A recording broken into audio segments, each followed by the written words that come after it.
तो हम चर्चा कर रहे हैं सितंबर के महीने के लिए विभिन्न लग्नों का जो सितंबर का महीना है वो आप कैसे प्लान कर सकते हो अपने अलग अलग लगन के हिसाब से। क्या आपके लिए ओवरऑल सितंबर का महीना कैसा रहेगा जो भी गोचर अभी चल रहा है उसके अकॉर्डिंग।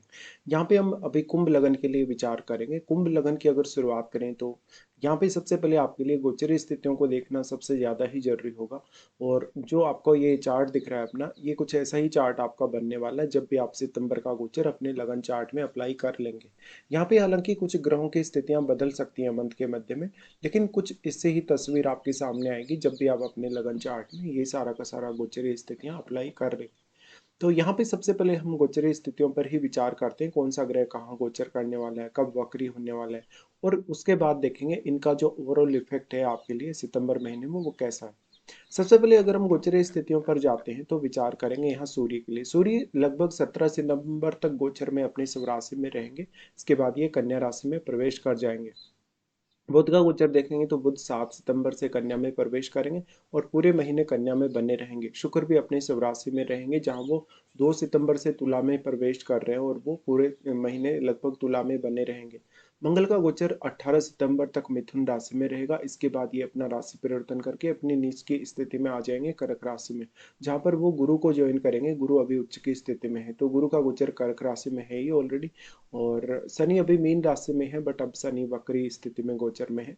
तो चंद्रमा 1 सितंबर को आपको देखने को मिलेंगे मेष राशि में, वहीं आपको राहु कुंभ राशि में देखने को मिलेंगे और केतु सिंह राशि में। अभी राहु और केतु के गोचर में फिलहाल कोई भी बदलाव नहीं है। तो ये कुछ गोचरीय स्थितियां हैं आपके लिए। और अब हम देख लेते हैं ये गोचरीय स्थितियों का जो ओवरऑल प्रभाव है, जो इफेक्ट है वो कैसा रहने वाला है। तो इस मंथ के प्लानिंग में आपके लिए ये वीडियो काफी काम आएगा अगर आपका कुंभ लगन है। सबसे पहले लग्नेश से स्टार्टिंग करेंगे। लग्नेश अभी वक्री हो चुके हैं, दूसरे घर में गोचर भी कर रहे हैं। गुरु की यहाँ जो एस्पेक्ट है, दृष्टि है, वो भी है। अब शनि यहाँ पर अपना जो नेगेटिव इफेक्ट है वो काफी कम कर चुके हैं ऑलमोस्ट। तो आपका अगर गुरु अच्छा प्लेस्ड है, शनि भी अगर आपका ठीक ठाक प्लेस्ड है, तो अब आपके जीवन में धन को लेके, संपत्ति को लेके प्रगति होगी। अगर आप धन संपत्ति खरीदना चाहते हैं, ऐसा कोई इन्वेस्टमेंट करना चाहते हैं, फैमिली रिलेटेड आगे के लिए कुछ प्लानिंग्स करना चाहते हैं, तो ये बहुत ही अच्छा समय है। इसके साथ साथ फैमिली रिलेटेड आप कोई अपना बिजनेस भी शुरू करना चाहते हैं तो भी आप काफ़ी अच्छा यहाँ कर सकते हैं। शनि का यहाँ प्लेसमेंट होने से बेसिकली आपका कहीं भी रुका हुआ पैसा है वो आपको मिलेगा, या जहाँ जहाँ भी आपको बचत करने में व्यवधान आ रहे थे, कहीं आपका पैसा अटक गया, कहीं आपकी इन्वेस्टमेंट अटक गई, उन मामलों में सुधार होगा। शनि आपके चार्ट में 12वें घर के लॉर्ड है, तो आपके जो अब खर्चे होंगे वो भी आप काफ़ी अच्छे से प्लानिंग करके ही करेंगे। तो फालतू के जो खर्चे अभी तक आपके हो चुके हैं उन पर लगाम लगेगी।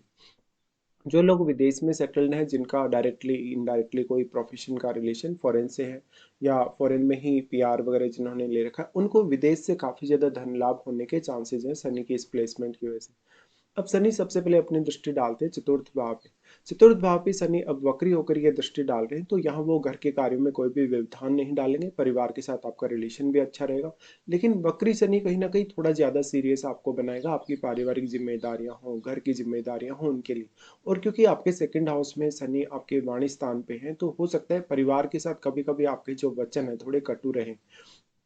ऐसा शनि आपको ये दिखाता है कि आप अपने फैमिली को काफ़ी डोमिनेट करने की कोशिश करेंगे, या अपनी फैमिली पर काफ़ी अपना प्रभाव जमाने की भी कोशिश करेंगे। शनि अपनी ये तीसरी दृष्टि डाल रहे हैं, लेकिन अब वक्री होकर ये दृष्टि पड़ रही है तो उतना ज़्यादा आपको दिक्कतें नहीं आएंगी और आपको कुछ एक्स्ट्रा एफर्ट्स भी करने की आवश्यकता नहीं।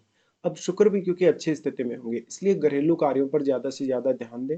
परिवार के कार्यों पर, परिवार के जो भी काम नहीं बन पा रहे, प्रॉपर्टी आपको कहीं से कुछ परचेज करना है, कोई लग्जरी आइटम आपको लेना है, कोई भी अन्य कार्य जो डायरेक्टली इनडायरेक्टली आपकी फैमिली से रिलेटेड है, तो उस पर फोकस करें।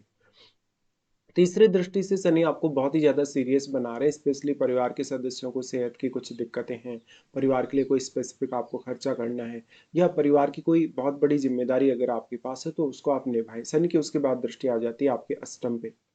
अष्टम पे वैसे शनि की दृष्टि अपने मित्र बुध पे पड़ेगी, और बुध क्योंकि उच्च की स्थिति में अपनी स्वराशि में, अपनी मूल त्रिकोण राशि में है, तो शनि के लिए काफ़ी अच्छा होगा। और अब शनि यहाँ जो ब्रेक लगा रहे थे काफ़ी समय से, अष्टम भाव से आपको कुछ लाभ नहीं हो पा रहा था, या आप कोई रिसर्च में इन्वॉल्व थे, किसी भी काम में, ऐसे काम में इन्वॉल्व थे जिसका संबंध डायरेक्टली या इनडायरेक्टली अष्टम से, तो उन मामलों में शनि का आपको बेहतरीन सपोर्ट रहने वाला है। शनि यहाँ पर आपको अब अष्टम के प्रति भी बहुत ही ज़्यादा सीरियस बना रहे हैं।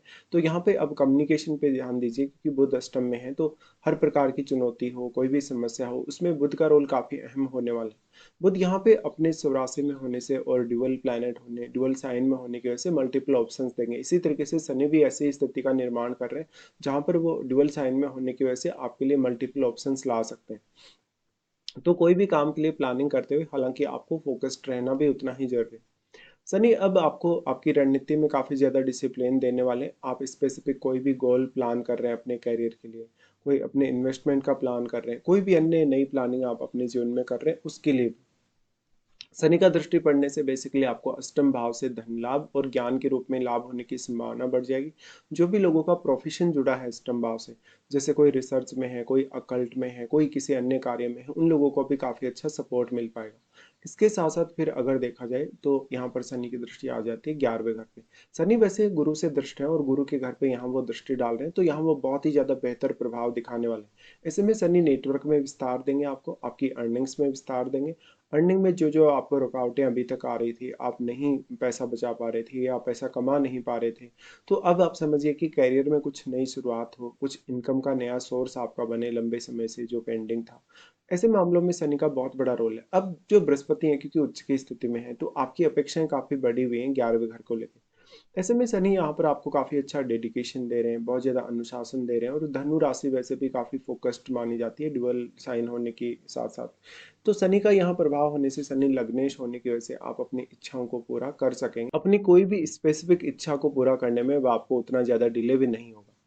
शनि अब यहाँ पर काफी समय तक अभी और भी रहेंगे। इसके बाद हम देखते हैं गुरु को। गुरु दूसरे घर के स्वामी और आपके 11वें घर के स्वामी। गुरु की स्थिति इस समय गोचर में आपके लिए बहुत ही महत्वपूर्ण है, क्योंकि छठे घर में गुरु उच्च की स्थिति में चल रहे हैं। तो छठे घर को प्लान करना तो आपके लिए महत्वपूर्ण है ही। तो आपके ऊपर कोई कर्ज चल रहा है, आपका किसी से कोई विवाद है, झगड़ा है, किसी के साथ आपकी अनबन है बहुत, या आपका वर्क प्लेस पे कैसा माहौल है, वर्क प्लेस पे हो सकता है आपके अकॉर्डिंग माहौल नहीं है, आपके अनुकूल नहीं है, तो यहाँ पर आप क्या कुछ डिसीजन ले सकते हो। तो कैरियर स्पेसिफिक डिसीजन इस मंथ में बहुत ही महत्वपूर्ण है। आपको अगले लगभग 1 डेढ़ साल के लिए कोई प्लानिंग करनी है लंबे समय के लिए, वो आप अभी कर सकते हो।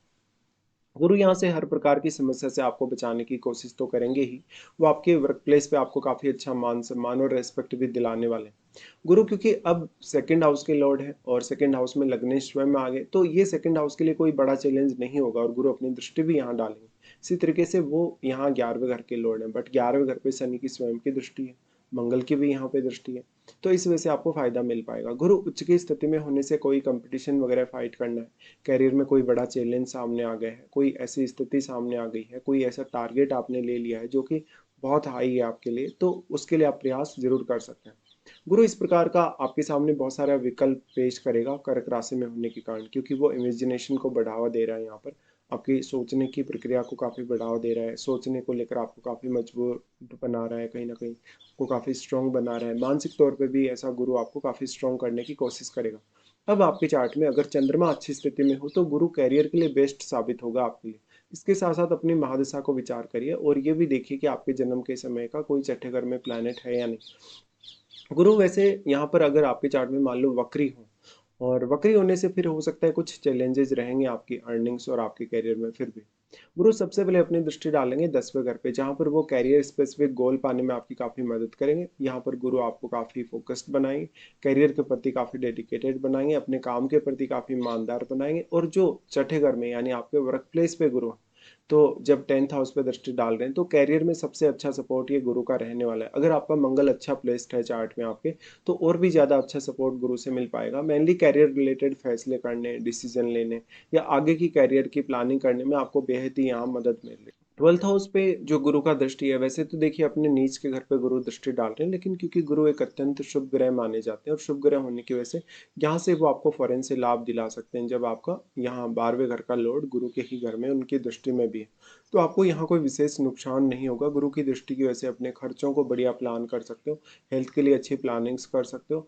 12th हाउस आपका क्रिएटिविटी का भी है, कहीं ना कहीं आपके टैलेंट का भी है, कहीं ना कहीं जो आप अपनी क्रिएटिविटी को लगातार बढ़ाते हैं या इम्प्रूव करते हैं। तो ऐसे में गुरु बहुत सारे मौके आपको दे सकते हैं, स्पेशली करियर पर्पज से, अर्निंग के पर्पज से। अगर आप 12th हाउस का यूज़ करना चाहते हो तो कर सकते हो। वो लोग जो अभी फॉरेन में सेटल होना चाहते हैं, आगे चल के जो फॉरेन जाना चाहेंगे लगभग अगले 2-4 महीने में, उनके लिए गुरु काफ़ी अच्छा सपोर्ट ला रहे हैं। फिर वो दृष्टि डाल रहे हैं अपने स्वयं के ही घर पे, जहाँ पर अब क्योंकि शनि वक्री हो चुके हैं, तो अब गुरु की दृष्टि यहाँ बेहद ही अच्छा काम करेगी आपके लिए। वैसे भी शनि और गुरु का संबंध न्यूट्रल है, तो आपको कोई विशेष नुकसान नहीं होने वाला। गुरु की दृष्टि यहाँ पड़ रही है, तो फैमिली को संभालने, फैमिली से रिलेटेड जिम्मेदारियों को पूरा करने में आपको गुरु की भी मदद मिल ही रही है। तो गुरु फैमिली के साथ अच्छी अंडरस्टैंडिंग दे सकते हैं आपको। फैमिली में आपका कद बढ़ा सकते हैं, आपके मान सम्मान को बढ़ा सकते हैं, रेस्पेक्ट को बढ़ा सकते हैं। इसी तरीके से वो बॉस के साथ आपके रिलेशंस को इम्प्रूव कर सकते हैं, आपके कलीग्स के साथ रिलेशनशिप को इम्प्रूव कर सकते हैं। इस तरीके से गुरु के लिए आपको देखना चाहिए। अब उसके बाद देखते हैं हम मंगल को। मंगल आपके चार्ट में तीसरे घर के स्वामी और 10वें घर के स्वामी। फिलहाल मंगल की स्थिति बन रही है आपके पंचम में। पंचम का मंगल आपको हर कार्य करने में काफी फास्ट बनाएगा, तेज बनाएगा और काफी जल्दी से निर्णय प्रक्रिया आपकी शुरू होगी कोई भी जब आप फैसला करेंगे।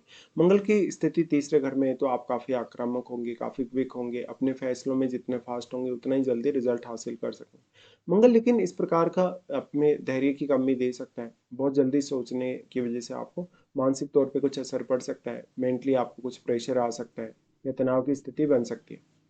अब जो बुध है, क्योंकि इस मंथ के गोचर में बुध उच्च की स्थिति में है, तो मान लो अगर आपका बुध बहुत अच्छा है, चार्ट में बढ़िया कंडीशन में बैठा है, तो मंगल से आपको काफी हद तक सहायता मिल पाएगी। तीसरे घर के स्वामी है यहाँ पे मंगल, तो कोई भी आप रिस्क ले सकेंगे, पैसा कमाने के लिए भी आप थोड़ा स्पेकुलेटिव माइंड की तरह जा सकेंगे। इसके साथ साथ संतान के साथ थोड़े रिलेशंस बिगड़ने के चांसेस जरूर है। मंगल अब क्योंकि 10वें घर के लॉर्ड है, तो कैरियर स्पेसिफिक गोल पाने में मंगल यहाँ काफी आपकी मदद करेगा। मंगल यहाँ से फिर अगर देखा जाए तो दृष्टि डालेगा अष्टम पर, जहां पर वो अपने यहाँ जो पंचमेश है उन्हीं पर दृष्टि डाल रहा है, बुध पर। तो यहाँ बुध के गुण इनहेंस होंगे, बुध की क्वालिटीज इनहेंस होंगी, बुध का प्रभाव बढ़ने या बुध की इफेक्ट बढ़ने की वजह से यहाँ अष्टम भाव के लिए आपके लिए काफी आसान होने वाला है। अष्टम भाव पर हालांकि शनि की दृष्टि भी है, जो कि हमने ऑलरेडी डिस्कस कर ली है। और इस समय अब मंगल की दृष्टि पड़ने से बुध बहुत ज्यादा एक्टिवेट हो जाएगा। तो जो रिसर्च करने वाले लोग हैं, जो अष्टम से किसी भी प्रकार का लाभ प्राप्त करते हैं डायरेक्टली इनडायरेक्टली, उन लोगों को काफी फायदा होगा। जो लोग इन्वेस्टमेंट कर रहे हैं उनको काफी फायदा होगा। लेकिन यहाँ पर स्पेकुलेटिव कार्य आपको नहीं करने चाहिए। मंगल का दृष्टि फिर आपके 11वें और 12वें दोनों ही घरों पे आ जाता है। 11वें घर पे भी और 12वें घर पे, दोनों पे मोस्टली मंगल का दृष्टि शुभ रहेगा, क्योंकि यहाँ तो वो अपने मित्र बृहस्पति के ही घर पे दृष्टि भी डाल रहे हैं। तो बृहस्पति की अगर देखा जाए, क्योंकि उच्च की स्थिति चल रही है छठे घर में, इसलिए आपका कोई भी कहीं पैसा अटका है वो निकल सकता है। आपके नेटवर्क में आपका मान सम्मान और आपकी प्रतिष्ठा बढ़ सकती है। आप अपने नेटवर्क में जुड़े लोगों के साथ काफी सीरियस हो सकते हैं, उनके साथ लीडरशिप की अच्छी क्वालिटीज आप शेयर कर सकते हैं। मंगल का फिर 12वें घर पे दृष्टि होगा। 12वें घर पे मंगल का दृष्टि आपको उतना ज्यादा तो फेवर नहीं करेगा। वो लोग जो फॉरेन में सेटल्ड हैं, जो जाना चाहते हैं अभी अभी विदेश, उनको सबसे ज्यादा फेवर करेगा। हाँ, लेकिन ये मैरिड लाइफ के लिए इतना अच्छा नहीं है। पंचम में मंगल चल रहे हैं, तो किसी से आपका प्रेम संबंध हो, अफेयर हो, तो उनके साथ रिलेशनशिप वाइज फिर भी ठीक है। मंगल पंचम का आपको काफी गुस्सा दिला सकता है कभी कभी, लेकिन ड्यूअल साइन का है। ड्यूअल साइन का होने से आप हमेशा कभी भी अपनी एनर्जी का एक जैसा इस्तेमाल नहीं कर पाएंगे लंबे समय तक। कुछ ना कुछ आइडियाज, कुछ ना कुछ आपके मन में बदलाव आते रहेंगे। तो मंगल उसके बाद अपना राशि परिवर्तन कर रहे हैं 18 सितंबर के बाद, ये कर रहे हैं राशि परिवर्तन, और छठे घर में आ जाएंगे। छठे घर में वैसे तो मंगल नीच का होगा, लेकिन मंगल क्योंकि एक क्रूर ग्रह है, तो वो कैरियर के लिए और भी ज्यादा अच्छा हो जाएगा। यहाँ अब मंगल नीच का होने की वजह से कैरियर पर कोई बहुत नेगेटिव असर नहीं पड़ेगा, क्योंकि वो यहाँ पे आपके चार्ट में 10वें घर के तो लॉर्ड हैं ही, वो तीसरे के भी लॉर्ड हैं। इसलिए ऐसा मंगल आपको काफी जुझारू बनाएगा। आपको कोई भी कड़ा फैसला करना है, कोई भी कड़ा निर्णय लेना है, उसके लिए भी मंगल आपको सपोर्ट करेगा।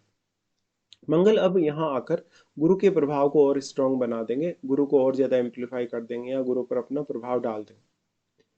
मंगल यहाँ जो आ रहे हैं वो यहाँ से डायरेक्ट दृष्टि 9th हाउस पे डालेंगे। 9th हाउस पे मंगल की दृष्टि के होने की वजह से आपका विदेश यात्रा हो, आपका किसी की तरफ अट्रैक्शन हो, कोई रुझान हो आपका किसी की तरफ, और स्पेशली ये आपके वर्क प्लेस पे होने के चांसेस काफी प्रबल हैं। तो मंगल का यहाँ जो दृष्टि पड़ रहा है उससे शुक्र भी काफी ज्यादा एक्टिवेट हो जाएगा धन के लिए, लग्जरी के लिए, फिर ये थोड़ा अच्छा है।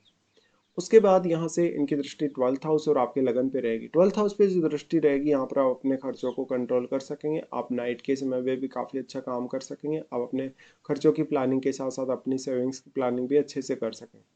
मंगल यहाँ आपको 12th हाउस से हमेशा प्रोटेक्ट करने की कोशिश करेगा। तो फालतू के अगर खर्चे हैं आपके, फालतू का कोई ट्रीटमेंट आप ले रहे हैं, कोई भी इस प्रकार का उपचार आप ले रहे हैं, तो आपको इसमें सोचना चाहिए। लगन पर जो दृष्टि आ जाएगी यहाँ, क्योंकि ऑलरेडी राहु है और राहु काफी मल्टीप्लाई करके रखे हैं आपके लगन को, इसलिए यहाँ सबसे ज्यादा इम्पेक्ट पड़ेगा मंगल का। और मंगल यहाँ पर आपको स्वयं को लेकर बहुत ज्यादा उग्र बनाएगा, स्वाभिमानी बनाएगा या काफी ज्यादा चंचल बनाएगा। लेकिन ये आपकी ओवरऑल ग्रोथ के लिए तो फिर भी अच्छा ही है। तो एक तरीके से मंगल आपके बहुत सारे भावों के मामले में आपको डिस्कनेक्ट करेंगे अपने आप से, या फिर वो आपको प्रोटेक्ट करेंगे एकदम से। उसके बाद शुक्र को देखते हैं। शुक्र यहाँ पर है फोर्थ हाउस के लॉर्ड और नाइन्थ हाउस के लॉर्ड। नाइन्थ हाउस में शुक्र है तो देखिए विदेशों की तरफ थोड़ा आकर्षण, विदेशी संस्कृति, वहाँ के धर्मों की तरफ थोड़ा आकर्षण हो सकता है, या एंटरटेनमेंट के पर्पज से कहीं घूमने फिरने आपका जाना हो सकता है। इसके साथ साथ आप इस मंथ में काफ़ी सारी ट्रेवलिंग्स करेंगे। शुक्र जो कि फोर्थ हाउस के लॉर्ड हैं, तो जो लोग घर से दूर रहते हैं, जो परिवार से दूर रहते हैं या कहीं दूसरी जगह सेटल हो चुके हैं, उन लोगों को इसका काफ़ी फायदा मिल पाएगा। शुक्र यहाँ से डायरेक्ट फिर दृष्टि डालने तीसरे घर पे, जहाँ पर वो कम्युनिकेशन के साथ साथ आपकी क्वालिटीज़ को इम्प्रूव करेंगे, आपके सिक्स सेंस को काफ़ी बढ़ाएंगे। तो शुक्र का गोचर ऑलमोस्ट पूरे महीने तुला में ही है। उसके बाद देखते हैं बुध को। बुध आपके पंचमेश और आपके चार्ट में वो अष्टमेश है। बुध अभी अष्टम में गोचर कर रहे हैं। अष्टम में बुध उन लोगों को काफी सपोर्ट करेंगे जो कोई रिसर्च बेस्ड काम कर रहे हैं, बहुत ज्यादा ऐसा काम कर रहे हैं जिसमें लगातार आपको विश्लेषण करना पड़ता है, कुछ एनालिसिस करना पड़ता है, बहुत ज्यादा बौद्धिक नॉलेज या बौद्धिक क्षमता आपकी काम में लेनी पड़ती है, आपकी वाणी आपको जहाँ बहुत ज्यादा काम में लेनी पड़ती है। बुध पंचमेश होके यहाँ रहे तो अकल्ट का ज्ञान काफी करवाने वाले हैं, और बुध यहाँ दृष्टि भी डाल रहे हैं अपने यहाँ नीच के घर पे। लेकिन नीच के घर में शनि वक्री हो चुके हैं, तो बुध यहाँ आपकी काफी सहायता करेंगे अष्टम में होने के बावजूद भी। इसलिए फैमिली प्लानिंग्स पे ध्यान दीजिए, अपनी अर्निंग्स की प्लानिंग पे ध्यान दीजिए, इन्वेस्टमेंट पे भी आप ध्यान दीजिए। बुध वैसे आपके विचारों को काफी ज्यादा गहनता प्रदान करने वाले हैं यहाँ जब भी वो होंगे। अब देखते हैं चंद्रमा को। चंद्रमा आपके यहाँ पर छठे घर के लॉर्ड है, और स्टार्टिंग में चंद्रमा की स्थिति बनेगी आपके तीसरे घर में। तीसरे घर का चंद्रमा यानी वो फायरी साइन का चंद्रमा रहेगा, तो आप में थोड़ा उत्साह बढ़ाएगा, थोड़ी उग्रता बढ़ाएगा। साथ ही साथ ये चंद्रमा है तो आपको इधर उधर काफी चंचल बनाएगा, घूमने फिरने की प्रवृत्ति देगा। चंद्रमा यहाँ से लगभग 2 दिन बाद ही शिफ्ट हो जाएंगे फोर्थ हाउस में, जहाँ पर वो उच्च की स्थिति में आ जाएंगे। परिवार के साथ आप थोड़ा रिलेशन ठीक रख पाएंगे और इस समय परिवार के साथ समय भी स्पेंड कर सकते हैं। यहाँ पर इनकी स्थिति होने से बेसिकली परिवार के प्रति आप काफी केयरफुल रहेंगे। आप उसके लिए अपने परिवार को पूरा पूरा सपोर्ट करेंगे। साथ ही परिवार के साथ जितना ज्यादा समय बिताएंगे परिवार के साथ, उतने रिलेशन आपके बेटर होंगे। फिर चंद्रमा आ जाते हैं पंचम में। पंचम में चंद्रमा वैसे मंगल के साथ रहेंगे तो आप में बहुत ज्यादा उग्रता डेवलप होगी, बट ये एक बहुत ही अच्छी कॉन्फिडेंस वाली स्थिति भी डेवलप होगी। भले ही आप किसी के प्रति उग्र हैं, लेकिन उतने ज्यादा कॉन्फिडेंस में भी है। यहाँ पे फिर जो चंद्रमा है फिर अपना राशि परिवर्तन कर लेंगे, छठे घर में आ जाएंगे, जहाँ पर वो गुरु के साथ कंजक्शन में होंगे। ऐसा जो चंद्रमा है वो आपके मान सम्मान को, आपकी प्रतिष्ठा को काफी बढ़ाएगा, आपकी इमेजिनेशन को इम्प्रूव करेगा, आपके अन्य नॉलेज को इम्प्रूव करेगा, और करियर में भी आपका काफी ज्यादा साथ देगा। लेकिन क्योंकि चंद्रमा एक काफी ज्यादा सॉफ्ट ग्रह है, इसलिए गुरु का प्रभाव या यहाँ अगर कोई अन्य प्लैनेट बैठा है उसका प्रभाव ही इन पे सबसे ज्यादा रह सकता है। उसके बाद देखते हैं सूर्य को। सूर्य आपके चार्ट में सप्तमेश है, सप्तम में ही अभी गोचर में भी है, और लगभग इनका गोचर देखें तो 17 सितंबर तक ये सिंह में है। 17 सितंबर तक मैरिड लाइफ थोड़ी डिस्टर्ब रहेगी, पार्टनर के साथ रिलेशनशिप खराब रहेंगे, पार्टनर हो सकता है आपका साथ नहीं दे पा रहा हो, पार्टनर के साथ कोई कहासुनी हो गई हो, झगड़ा हो गया हो बड़ी बात को लेकर। सूर्य यहाँ आ रहे हैं तो ये प्रोफेशन वाइज अच्छा है, जिंदगी में अपने आप को अनुभव करने को लेकर, एनर्जी को अनुभव करने को लेकर काफी अच्छा है। इस हिसाब से सूर्य थोड़े चैलेंजिंग साबित होंगे आपके लिए रिश्तों के मामले में, लेकिन फिर वो अष्टम में प्रवेश कर रहे हैं और उनकी स्थिति बन रही है 17 के बाद में। 17 के बाद में बेसिकली आपको अर्निंग में काफ़ी सपोर्ट करेंगे एक तो सूर्य, और आपके बिजनेस में काफ़ी सपोर्ट करेंगे आपको।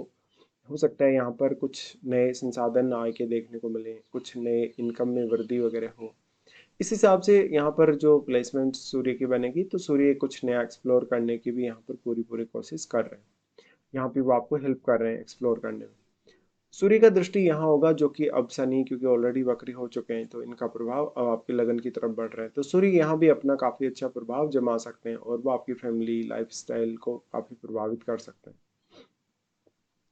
अब देखिए हमने लगभग यहाँ प्रत्येक ग्रह के लिए चर्चा की है, और यहाँ पे अब देख लेते हैं राहु और केतु का जो गोचर है उसके लिए कोई विशेष चर्चा नहीं करने वाले, ऑलरेडी इनके गोचर में कोई अभी फिलहाल बदलाव तो हुआ नहीं है। और अब देख लेते हैं आपके लिए इस मंथ में कौन कौन से अच्छे दिन हैं, कौन कौन से कुछ खराब दिन भी आपके लिए हैं। सबसे पहले अगर अच्छे दिनों की बात की जाएगी आपके लिए 1 से 6 तारीख तक, 14, 15 और 18 से 20 तारीख तक, ये दिन बेहद ही खास रहने वाले। मान लो अगर आपका कोई भी काम है लेकिन वो नहीं बन पा रहा, किसी भी काम में, छोटे मोटे काम में आपको कोई व्यवधान आ रहा है, कोई रुकावट आ रही, तो आप इन दिनों का चुनाव कर सकते हैं उन कार्यों को पूरा करने के लिए। इसके साथ साथ फिर देखा जाए तो अगर कौन कौन से ऐसे दिन आपके लिए रहेंगे इस मंथ में जहाँ पर आपको कुछ प्रॉब्लम होगी। चंद्रमा सबसे पहले जब अपनी राशि से गुजरेंगे 7 और 8 को ये स्थिति बनेगी, इस दौरान आपका कोई बड़ा खर्चा हो, कोई पेंडिंग खर्चा हो, या किसी के साथ आपका रिलेशनशिप खराब हुआ हो, ये हो सकता है। चंद्रमा जब अष्टम से गुजरेंगे, यहाँ 11 से 13 तक वो रहेंगे, ये 3 दिन लगभग बहुत ज़्यादा चैलेंजिंग है। इन दिनों में कोई कहीं पैसा इन्वेस्ट करने की बात कर रहा है, कोई आपको कुछ और बोल रहा है, कोई कुछ भड़का रहा है, बहका रहा है आपको, तो आपको बहकना नहीं। इस हिसाब से फिर चंद्रमा जब कैप्रिकॉर्न में प्रवेश करेंगे 21 और 22 को, ये अपनी इस स्थिति का निर्माण करेंगे जब वो मकर में प्रवेश किए हैं, तो यहाँ पर वो आपके खर्चों को बढ़ाने वाले, सेहत को लेकर कुछ दिक्कत हो सकती है, या कुछ अन्य प्रॉब्लम्स भी ऐसी हो सकती हैं, जैसे आपने कोई बड़ा डिसीजन लिया लेकिन वो डिसीजन आपका गलत हो गया और आपको दूसरा डिसीजन लेना पड़ रहा है अभी नए सिरे से। तो ये कुछ प्रॉब्लम वाले दिन है जहाँ पर पैसे को लेके, आपके स्वास्थ्य को लेके, अन्य अलर्ट को लेके थोड़ा सावधानी आपको जरूर ही बरतनी पड़ेगी। तो फिलहाल हम यहाँ पूरा डिस्कशन वीडियो में कर चुके हैं। फिलहाल आपको वीडियो देखने के लिए धन्यवाद।